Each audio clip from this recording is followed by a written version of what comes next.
আসসালামু আলাইকুম রহমতুল্লাহ। ইমনুর ইসলামী ওয়ার্ল্ডে আপনাদের সকলকে স্বাগতম। আমি ইমনুর রহমান। আজ পাঠ করব আর রাহিকুল মাকতুম বা মোহরাঙ্কিত জান্নাতি সুদা বিশেষ পাঠ পর্ব ৩।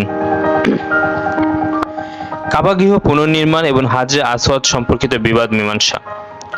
রাসূলুল্লাহ সাল্লাল্লাহু আলাইহি সাল্লাম যখন ৩৫ বছরে পদার্পণ করেন, তখন কুরাইশ কাবা গৃহের পুনর্নির্মাণ কাজ আরম্ভ করেন। কারণ কাবা গৃহের স্থানটি চতুর্দিকে দেয়াল দ্বারা পরিবেষ্টিত অবস্থায় ছিল মাত্র। দেয়ালের উপর কোনো ছাদ ছিল না।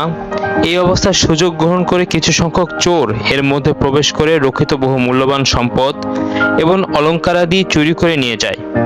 ইসমাইল আলাইহিস সালামের আমল হতেই এই ঘরের উচ্চতা ছিল ৯ হাত। গৃহটি বহু পূর্বে নির্মিত হওয়ার কারণে দেয়ালগুলোতে ফাটল সৃষ্টি হয়ে যে কোনো মুহূর্তে তা ভেঙে পড়ার মতো অবস্থা সৃষ্টি হয়েছিল।